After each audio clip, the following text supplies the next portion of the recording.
Hello, everyone. My name is Cameron Cowan. Welcome to the Cameron Journal podcast on this special unscheduled live. I am very pleased to be joined by Zolai Habibi. I didn't almost know pre-production, but we're going to figure it out. And the reason why, so this is normally a podcast recording, and normally we would just record the podcast and talk about the book or whatever it is and then move on quickly. But because today this is so prescient to what's going on in Tehran and throughout Iran right now, I have, with seconds of warning, let our guest know that we're going to be going straight live in addition to recording this. So we're going to find out all about this wonderful activist history and what she does and her thoughts together. Because again, I've only read the Podmatch profile. So welcome, Zolal, to the Cameron Journal podcast. Thank you for having me, and I would like to greet everyone who's tuning in or watching this podcast today or afterwards. Thank you for having me. Yes, no, thank you. And we've got a great group already. We have a dozen, which is great for 2:30 in the afternoon on a Wednesday. So, let's just dive right into, let us know a little bit about yourself and your activism. Let's get to know each other a little bit first. Well, as you introduced, my name is Zolal, and I am an activist with the Iranian resistance movement, and I am a member of the National Council of Resistance of Iran, which is the parliament in exile, which has been concentrated on the overthrow of this regime since 1981. I joined the Iranian resistance at the age of 18, 19, and I have dedicated the most part of my life to the cause of freedom in Iran. I am from a generation that unfortunately has never had the opportunity to see Iran or be in Iran. My parents came to the US before the revolution, so I've never had the chance to go to Iran, but I can sincerely say that there hasn't been a day that I have not thought about the plight of the Iranian people and what they are going through. And so these days are very critical days. And we hope that finally, after all the bloodshed, after all the hardships, after all the sacrifices that have been made, we will finally be able to see a free, secular, democratic republic in Iran. Yes, I've been sort of modestly aware of some of the resistance and in exile organizations, and so you've listed all of them so well, so thank you, because I was kind of vaguely aware they existed, didn't know names or people. We've now met names and people, their names and you as a people, so that's very exciting. Let's dive right into the question I think everyone has on their minds, and that is protests in Iran. We've heard this story before. I grew up, my dad was a Cold Warrior and left the right before the invasion of Kuwait to get rid of Saddam and whatnot, and he always maintained in his old military guy type of way, all Iran needs is one good solid protest and the whole country comes apart. And he told me that when I was like 12. That was 20, a long time ago, never mind, long time ago. And so from time to time we hear about protests. They usually get suppressed, all this type of thing. People get arrested, and the ayatollahs seem to hang on to power. What makes these protests different, and why is everybody kind of hopeful that this is it for them, especially given the activism by the Shah's son, Reza Pahlavi? So that's not how to pronounce his name, Cameron. Anyway, what makes these protests different? What sets these protests apart from all the previous protests is actually the nature and the signature of these protests, I think. Um, First of all, let's go back a bit. These we see how the demonstrations in Iran are evolving, or the uprisings in Iran are evolving from year to year.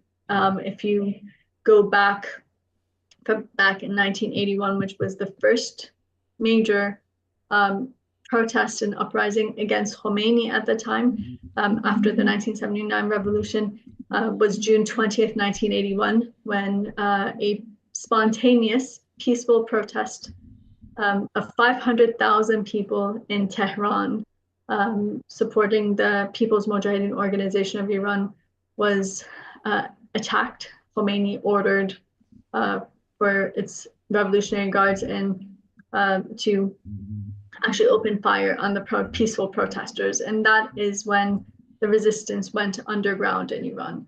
And it's been a continuous fight from June 20th, 1981 till today.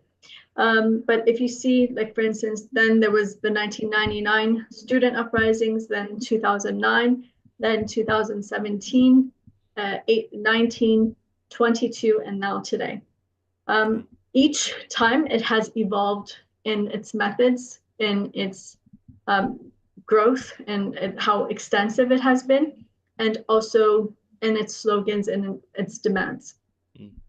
Today, the protest began with the economic situation in Iran, which the economic crisis, with the strike of the bazaar.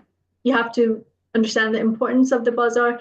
Iran's economy is based on the bazaar. The bazaar is, I guess, kind of like the Wall Street of Iran. And historically, it also plays an important role because the point when the bazaar joined the protests in 1979, 1978 was a turning point in the revolution in 1979 too. So it's always had a very important role, the bazaar. It was on the second day, the bazaar's strike was joined by students, and within days it started spreading, and now it has spread to all 31 provinces across Iran and in over about 200 cities. What is important, I think, is that immediately within the first hours, the slogans and the chants and the demands of the protesters was the overthrow of the regime, with slogans of down with Khomeini, down with the dictator, down with the oppressor, be it the Shah or the mullahs. Actually, what they're trying to emphasize is the fact that we want to move forward. So unfortunately, there's this narrative and scenario that you actually kind of pointed to it now too, so I'm going to explain it. There's this narrative and scenario that when it comes to Iran, there are two options on the table. When it comes to Iran, as in what is the solution, what needs to be done. One is they usually say, well, we're stuck between the appeasement policy and negotiation, diplomatic relations with Iran, or a firm policy, which unfortunately is translated into war or foreign intervention. And then it's like you have to choose between these two. Well, the message of the Iranian resistance for the past 20 years, Mrs. Maryam Rajavi actually stated this at the European Parliament 21 years ago almost. She stated that there is a third option on Iran. We're not stuck between choosing between war and appeasement. The third option is supporting the Iranian people and their organized resistance, because the Iranian people have the capability and the capacity to be able to create change. So that's on one hand. The other is people say, well, what are the people's choices for after the overthrow of the regime? What is presented is, well, you either have to, live with this current regime, or you have to go back to the previous dictatorship. Well, the message of the Iranian people is, no, we're not stuck between two dictatorships. We don't have to choose between bad and worse. We want to move forward into the 21st century with a secular democratic republic in Iran, where the ballot box is the final criterion, and where there's people's sovereignty instead of having to live under, a dictatorship and in its rule. So that is the message that's coming in from Iran. Unfortunately, there are different narratives that are being pushed, but it's not what the people of Iran are asking for. So the Iranian people, they believe that we have the capability and the capacity to create change. And this is something that has been seen. You have to understand the historic background. The Iranian people in the last 100 years, they have dealt with, unfortunately, like for instance, Reza Shah was brought in by the British. So it was imposed on the Iranian people. And then he was taken out. The US and MI6 brought in his son, Mohammad Reza Pahlavi. Then he was taken out. And then the West actually brought in Khomeini because they made that decision in Guadeloupe that it would be to their benefit because it was the Cold War then. USSR is bordering Iran from the north. And then, so if you have someone who's religious and anti-communism, it would be to our benefit because the revolutionary forces that actually created the revolution in 1979 were all still in prison or had been executed. And so there was this vacuum, and Khomeini came and filled that vacuum and really stole the revolution. So the people of Iran didn't revolt in 1979 to end the monarchy in Iran to bring in a religious dictatorship. Unfortunately, their revolution was stolen. So now people feel like this is our chance, this is our turn to be able to actually bring about a true democracy in Iran, a democratic republic in Iran. And unfortunately, we are in the days of that for many are a reminder of the 1979 revolution, because the 1979 revolution was happening during these months. It took place in the final, the end of the monarchy, and the victory of the revolution was on February 10th, but February 11th actually. And so right now we are in those days.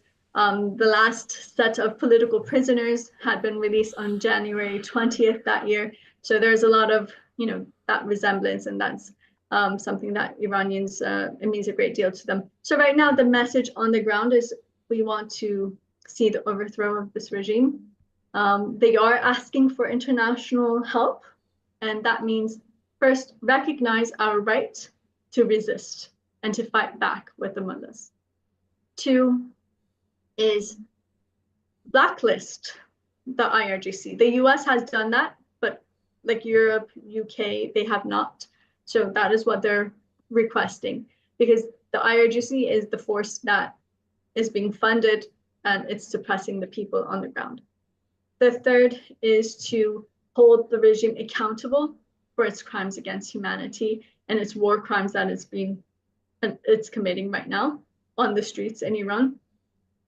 And so these are the basic demands of the Iranian people. They do want help, so help would be, but help doesn't necessarily mean troops on the ground. It means provide internet connection for people to have communication methods. The reality is, unfortunately, today is day 5 of the internet shutdown in Iran. And unfortunately, it has come at a very, very high cost, with thousands and thousands of people who have died. Unfortunately, communication is very limited. So it's very hard to verify the exact numbers, but it's a massacre what is happening right now in the streets. We are seeing the images that the regime itself is publishing of bodies on the ground and asking their families to come and identify them. Why does the regime do that? They want to spread fear in society. This is something that we've seen, as I said, in 1981. In 1981, the regime used to print in its newspapers would the parents of these children come and identify their bodies, because we don't even know their names and they've been executed. And they would have like a newspaper with pictures of all these children who've been executed, teenagers. There's a famous newspaper article that cut out actually. It's from 1981. It's from a French newspaper. It says 200 children executed overnight in Iran. And back then, every single day, the newspaper would print like a whole list of names of people who had been executed that day. And that is how Khomeini was able to create fear in society and be able to keep control over society. I unfortunately know a lot of families who they still remember in the newspaper Kehan or Etelat that they opened what day it was on what page number like 76 number 52 was the name of my brother, my mother, my sister who was executed. And this is something that just stays with you. And so that's how the regime spread fear. And now they're trying to do that again because they have that experience. And unfortunately, we also saw over the summer in July, the reality is that the Iranian regime has known for a while that if an uprising starts in Iran, ignites in Iran again, this time it's going to be for the overthrow of the regime, and it's going to be very difficult for the regime to control the scenario and the narrative on the ground. In July, there was an article in Fars News Agency, which belongs to the Revolutionary Guards, stating that we need to repeat the experience that we have from the 1988 massacre. In 1988, in the summer of 1988, the Iranian regime executed 30,000 people in 5-6 weeks, right after the end of the Iran-Iraq War. Because with the Iran-Iraq War for 8 years, Khomeini was able to suppress any kind of dissent internally, saying that if you say anything opposing me, that means you're with the enemy. And when that war ended, which was a devastating war, over 1 million people had been killed. 450,000 children were sent to wipe out the minefields. So it was, you could just understand the country was in destruction and people were fed up with the regime, and Khomeini knew that. So what did he do? That week that the war ended, he had the massacre of 30,000 political prisoners. And with that, every family in Iran had either lost someone or they knew someone who had been killed. And with that, they were able to keep people silenced for another decade. So right now, the regime is trying to use the same tactics, but the difference is that today, the people of Iran have learned from those experiences. They know that no one's going to hand us freedom in a silver platter. We have to pay a price for it. And unfortunately, that price is going to be high, but sitting behind or standing behind to safeguard your own life is not going to get you anywhere, because a lot of the youth in Iran right now are saying, we might be alive, we might be breathing, but this is not a life that we have. And so they want to see a change and they want to see this regime overthrown. And that's the inspiration and the ambition that we're seeing in Iran's Gen Z, who bravely are standing. And I think one of the main characteristics of this uprising is that nature. They're on the offensive now. They are disarming the security forces. They are targeting centers of suppression. And they're very united on the streets. They help one another. They stand together and they protect one another. And I think that unity is something that's unprecedented. And I think one of the other elements is the fact that you see organizational structure in these uprisings. Where does that come from?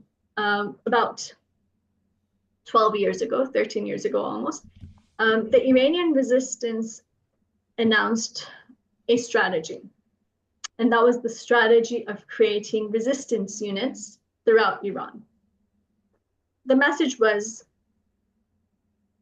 those who are on the ground and they're local, they have an understanding of the city, they know who they can trust, form units, come together, organize together, and start, your activities against the regime.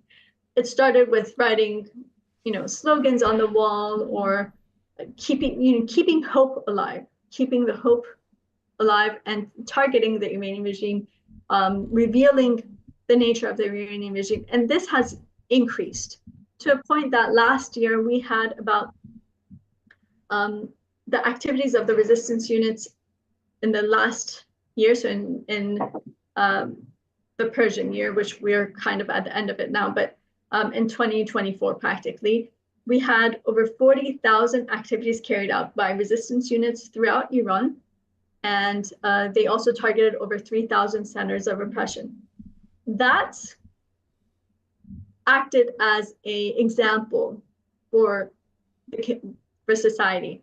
And so that's why when these protests broke out this time, everyone in a way knew what they were supposed to do because they've been seeing it on the streets every single day throughout Iran. So they knew what the chants were, they knew what their slogans were, they knew what their demands were, and they knew what they need to target and what they need to concentrate on.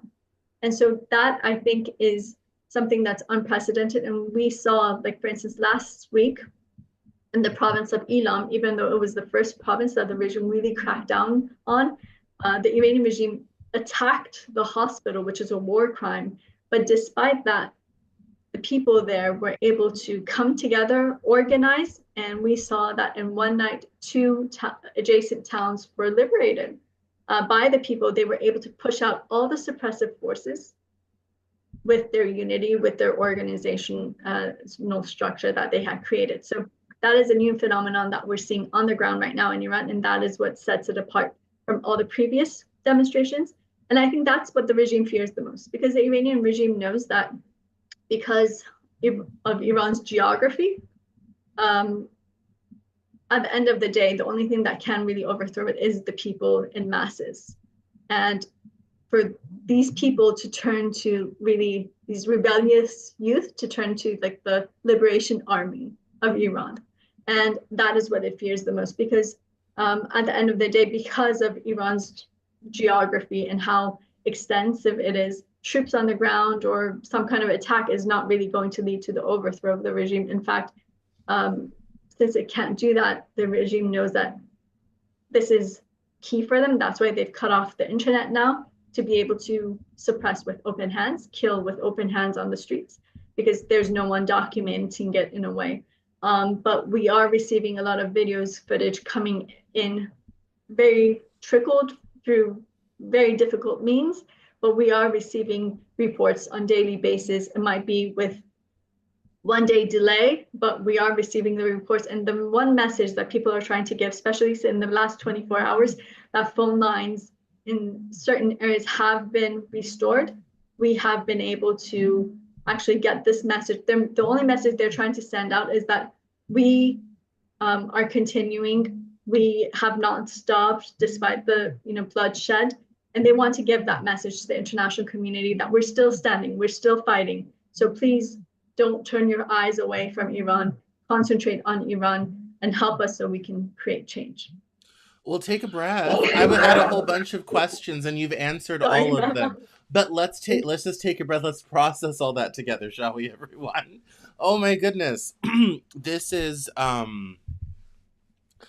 yes, this is very very exciting and highly organized, and there's a lot going on there. I always laugh about, as an American with an American perspective, and someone who has a master's degree in international relations and studied asymmetrical warfare and terrorism, and has spent probably more time than most people studying Iran, Iraq war and the revolution, all this type of thing. I always laugh about our country's issue with Iran when I'm kind of like, we did this to ourselves. We're the idiots that got rid of Mossadegh. Thank you, Kermit Roosevelt. I'm like, this is a self wound. We shot our own selves in the foot and sent them the bill. Like, it's that's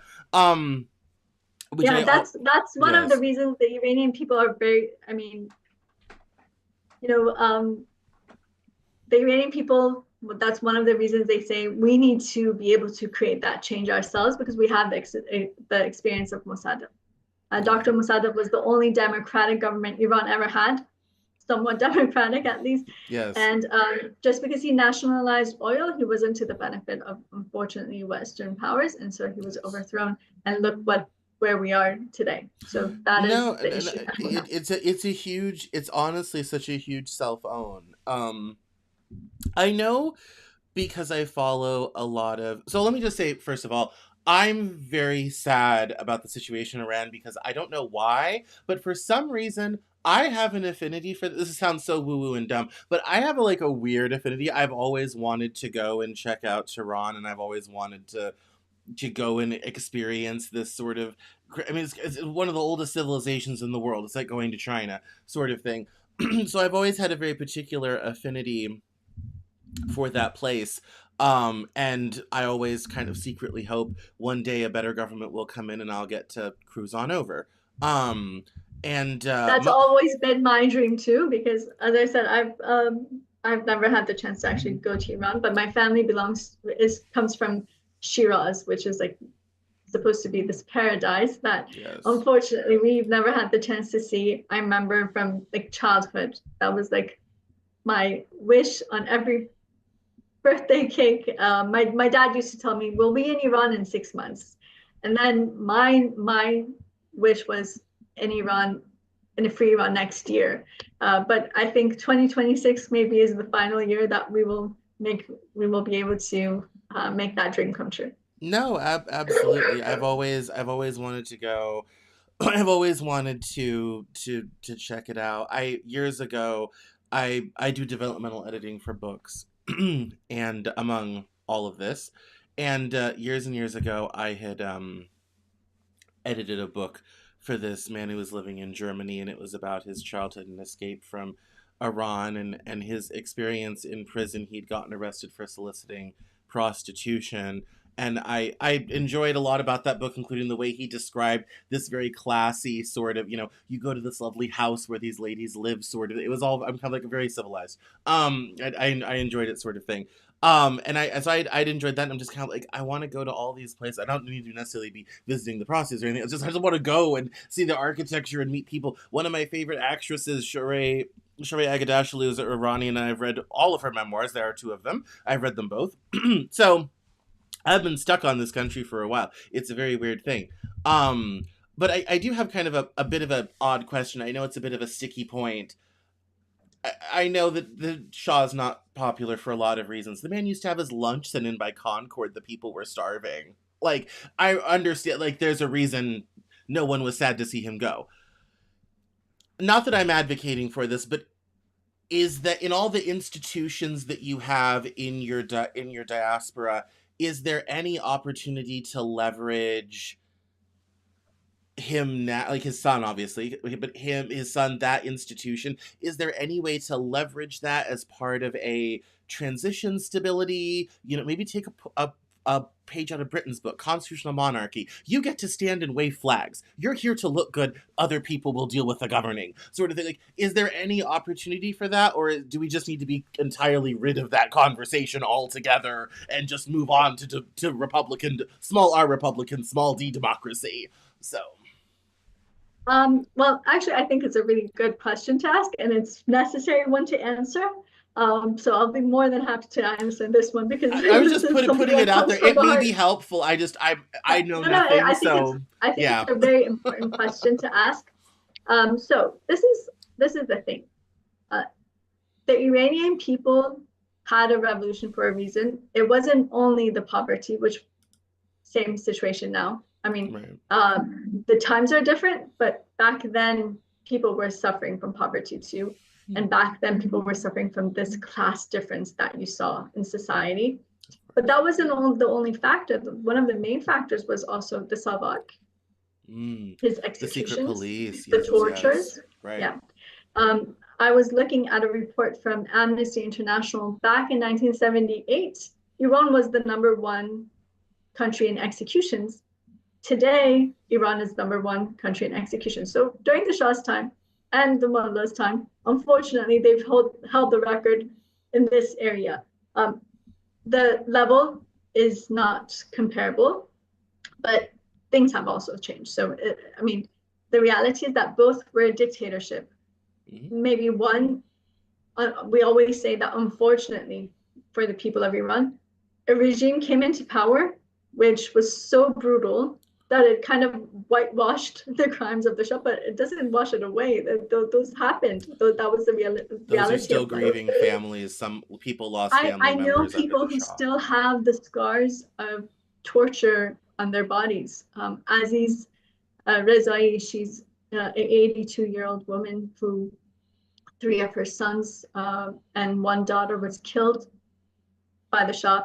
Her son was dubbed the Rose of the Revolution because he was this young guy who, when he was executed, he was 19. When he was arrested, he was 16. And to this day, when you hear, he was the only one who had actually a public trial because the regime thought they had bribed him into coming in, admitting that he was wrong or whatnot. And so he played them, and so there was an international reporter there, and so that's the one court case that you still actually have the audio and pictures of. And the reality, she still has the scars of torture. Why was she in prison? Only because of her children. She was imprisoned too, and she was tortured severely by the Savak. So these are things that the people of Iran haven't forgotten.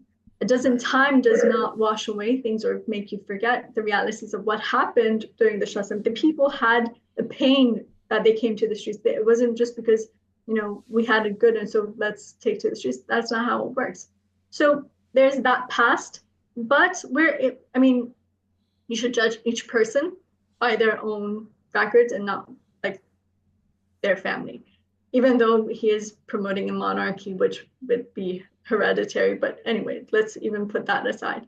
Right. What has he done for the people of Iran in the last 47 years? Nothing whatsoever. He has not held a job for one day. He has not been able to form one organization that lasts more than 6 months. He has no, how is he going to rule a country, even if he means that I'm just going to be a figure? And to be honest, we've heard that before from Khomeini. Khomeini said, well, when I go to Iran, I don't want to be in politics. I'm going to go to Qom and I'm going to continue my religious studies. So that doesn't fool the people of Iran anymore. Right. But the reality is that, unfortunately, so the issue right now is not rivalry for us as the Iranian opposition. If he had the capability to create change and overthrow this regime, we would say, hats off to you. Please go ahead. We'll support you if needed. But that's not the reality, and that's not what he's doing. In fact, he's trying to hijack an uprising, and that's just wrong. But aside from that, I also heard from someone who has met him and spoken with him extensively that we'll try to have on the show here soon. And they said, because I asked this person about this, and he said, really nice guy, no teeth, no ability to rule this country in any meaningful way, sort of thing. And I was kind of I've heard that from someone too. Yeah, I'm kind of like, oh, well, okay, that kind of makes sense. I guess my thought was just kind of like, sometimes it's nice to have a touchstone person as a stabilization for us, but it sounds like he's wholly useless. So we'll just proceed on with the democracy conversation. But I think there's two more factors that maybe it's because I think a lot of people who are viewing this, they might have that question because this is something that is being presented. Especially in social media and some media outlets, because there are interest groups behind it. But the one thing is that for the first time after 47 years, he has given a roadmap, something he put together. It's about 170 pages. It's available in English and Farsi. People can read it. It's supposed to be his plan for the future. If you look at it, he says, we are going to revive the Savak, but the Savak is going to be responding to him directly. And like, for instance, the things that he's said in this, it's really, if you read it, it's like the blueprint for a dictatorship worse than his dad's. Yeah. Because even his dad had certain checks and balances in place to some extent, even if they were just for show, but they existed. This doesn't exist. And he says that we're going to have, for about 20 months, we're going to have a police state. So like, for instance, there's going to be curfews in all major cities in Iran, this and that, to be able to make sure that he can control things. And if you read through it, it's really mind-boggling to see it. And it seems so out of step. I've heard nothing but what you've said, and it sounds completely out of step with the way things are on the ground as you've also described it. Yeah, and the other thing is that, like, for instance, one of the main things that people have been asking him, especially after 2022, this issue has come up more and more after 2022 and the uprisings, and that, like, how do you plan on, because I mean, you can't, as an individual, fine, you go there, what are you going to run the country with? He keeps on saying that I rely on the same forces that are in the military now, in the suppressive forces now, and he just says, like, I have connections with people in the IRGC, I have connections with people in Basij. So he wants to recycle those suppressive forces to become his forces. And that's exactly what Khomeini did after his father, because Right. those who were most of the people who worked in Savak, like aside from the heads of Savak, like Pavis Sabati, who came to the US, the rest of them, the name was just changed from Savak to Vevak, but it's still the same people and the same methods, the same prison, the same tortures. A So, nice you man know, came around and changed all the signs, sort of yeah, thing. They even exactly. saved the end, just put up the new letters, sort of thing. Like, oh yes, we're this now, and get moving. Yes, Yeah. And yeah, so this is like an issue for people, everyone. They're like, okay, you know, we are not ones like, for instance, the Iranian resistance. On the other hand, Mrs. Mariam Rajavi, first of all, the thing is that an alternative actually exists, and that's what's key. And an alternative that's not on paper, but in practice. I mean, it has the papers too. Like, for instance, the NCRI has a complete book about the interim government, how it's going to be for 6 months, then how there's going to be a assembly formed to put together the constitution, and then there's going to be free elections. This is how it's going to proceed. This is how it's going to be. And for the interim government, when you look at the plans put in place, it's not, as I said, it's not just words or written on paper. We've seen it in practice. The National Council of Resistance of Iran was formed July 1981. So since July 1981, people have seen its actions and that it stands by its values and principles. And that has been key. It hasn't always been their decisions. Maybe like it wasn't popular in that day, but and over time, everyone realized that they made the right decision then. Like, for and see, instance, that's the organizations he should be partnering with. If Reza Pahlavi is serious about this, they should be yeah, going to that to be if kind you, of like, let's to work with all that and become part of those plans and adopt those, rather than trying to be kind of like, well, let's just roll the clock back to like February 1st, 1979, and just proceed on as if the last 50 years haven't happened. Yeah, buddy, that's not gonna work. That It's 2026. Check a calendar, buddy. Like, like for it's instance, times have changed. yeah, the importance of the National Council of Resistance of Iran is from the day it was formed, it has set like three criterions. Mm. And they said anyone who agrees with these, you're welcome to join. So they've created like a coalition. There are different ethnic groups, different ethnicities, different religions, different political views represented in this council. And everyone has an equal vote. So it's not like if you're from the larger organization, you're going to have a stronger vote than the person that maybe their group is just one or two people. It doesn't work that way. So it has 500 members, and 52% of which are women, which is very important. Yes. The president elect of the National Council of Resistance of Iran for the interim government is a woman, Mariam Rajavi.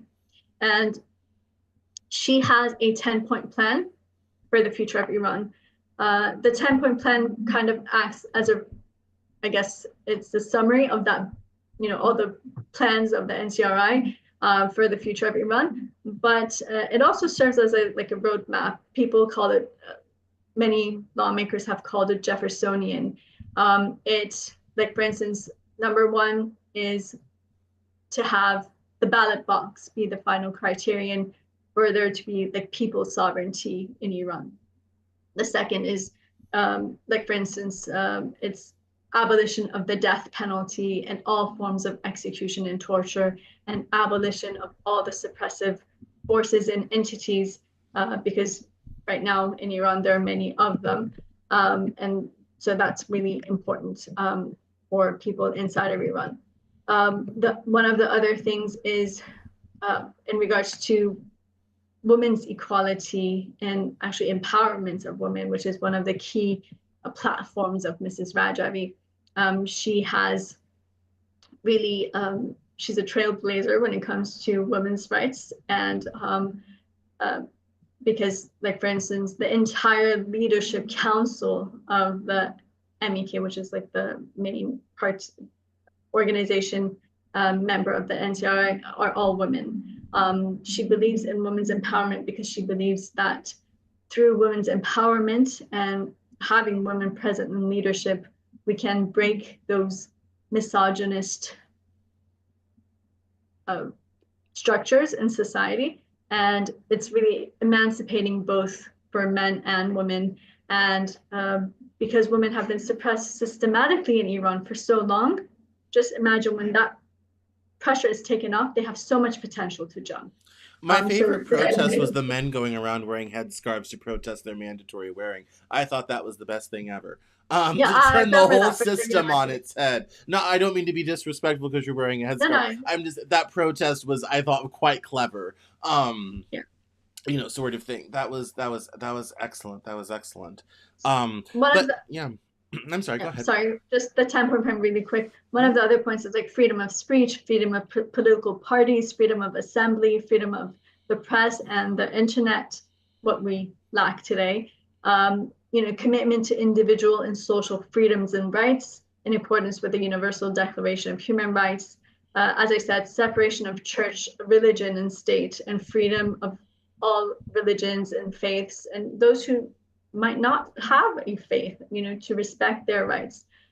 Complete gender equality, as I mentioned, in all the realms, be it political, social, cultural, economic, an independent judiciary and legal system, recognizing the autonomy for and the removal of all the double injustices against Iranian nationalities and ethnicities, um, justice and equal opportunities in the realm of employment and entrepreneurship for all people of Iran in a free market society, protection and rehabilitation of the environment, and a non-nuclear Iran, which I think all of them are really important and are key, but these are like some of the main points that are in the 10-point plan. So um, it's one thing to say we just want to overthrow the regime, but it's another that the Iranian people know that um, that exists, that structure exists,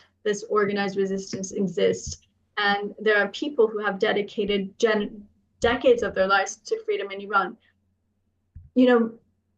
I think that one of the most important things that this resistance has done is regain people's trust with the price that they've paid themselves. Like, for instance, I know people who were maybe in their late teens, early 20s when they joined this resistance, and they have, for the last 47 years, they've been fighting this regime without one day of attending to other issues. So they've dedicated their lives to the cause for freedom. And that kind of dedication shows that, if they were after power, if they were after money, if they were after anything else except the freedom of the Iranian people, they would not be standing in this resistance today. And I think that is what gives people hope on the streets. And that is what helps them continue on. And the fact that I think a lot of us, we are from the generations that have paid the price for freedom in Iran. Like, for instance, myself, as I said, I've never been to Iran, unfortunately, but my father was killed by the regime when I was 7. In 1988, that summer, the Iranian regime had 30,000 people executed. And but I always considered myself to be one of the lucky ones, despite that, because I knew so many others who had it so much worse than we did. I knew people who have had 14 members of their family executed. I've known people who had to witness. I had a friend who, at the age of 5, she was forced to watch her father be tortured. And unfortunately, her father ended up dying under torture. And so to this day, that lives on in her memories, even though she had tried to block it out. But she still had nightmares about it. And so these are the realities that the people of Iran have had to deal with. And So it has come at a very grave price, but we all understand that this is the price that we have to pay to finally be able to see freedom and democracy flourish in Iran. And we hope that day will be soon. Unfortunately, right before joining your podcast, a friend of mine who lives in Austria just got the news that one of his friends, like school childhood friends, um, was killed in the demonstrations. And this is what our people are dealing with on day-to-day basis today. Last week we saw a woman who her 17-year-old son and 20-year-old son both were killed in one day, but still that family stood steadfast and they said, we're going to continue in the protest and we're going to continue because that's what our children wanted. They wanted to see Iran to be free. And a lot of the people who are going to the streets every day, every night when they go, they say their final farewells with their family because they know the risk of taking to the streets, but they know that this is the price that we have to pay collectively. So I think that kind of dedication and that kind of sacrifice is what's going to create that final change in Iran. And we hope to be able to invite you to a free Iran very soon. Yes, I that's the part I'm looking forward to the most. Is yeah, walking off a plane and hopefully immediately into air conditioning unless it's winter. In Tehran and being able to see and experience everything and yeah, it's we're getting towards the end of the show and I'm gonna give my voice a break because I have another live show at 4 o'clock. But um I'm gonna ask you for your socials and all that sort of thing in a minute, but yeah, let's just keep our fingers crossed that perhaps the next time we speak, it'll be over some lovely espresso in a quiet cafe in a lovely neighborhood in a some place great in your family's country in your country. And So maybe a Persian tea. yes, That's absolutely. Absolutely. So, well, this is the part of the show where we do plugs. So let us know where we can find you online and keep up with your work. well on I'm on LinkedIn, Instagram, and X. My X and Instagram handle is Ashrafi forever. So it's ASHRAFI, the number four ever. And on LinkedIn under my own name, Zolai Habibi. You can learn more about the Iranian resistance and what it stands for and Mariam Rajavi on mariamrajaviforchange.com. Also, the NCRI, it's ncr-iran.org. And you could follow them also on their socials for the latest updates on the uprisings. There's also a account on X. It's English. Sorry, no, it's Mojahedin, Mojahedin, which has the latest reports from Iran. But on Instagram, you could also visit like Iran uprisings with a S at the end. They have updates daily, like 20, 30 times that you can follow the latest on the protest in Iran. Wonderful. Well, thank you, Zolal, so much for the Cameron for coming on the Cameron Journal podcast. I'm going to end the live here, but don't leave the Zoom yet. I'm going to come talk to you. We'll chat a little bit afterwards. But I'm going to end the live here for everyone now. Thank you all so much for coming by. We had multiple likes, multiple hearts. We've had this is more popular than the news hour. You've done very well for 2 o'clock on the afternoon on a Wednesday. This is more popular than the news hour on Monday nights. But thank you everyone so much for coming and seeing the special edition of the podcast. If you want to rewatch it, share it with your friends. Give me a couple hours and it will be re-uploaded on YouTube. But thank you so much, Zola, for coming on the Cameron Journal podcast. Thank you very much for having me and wish everyone a beautiful day.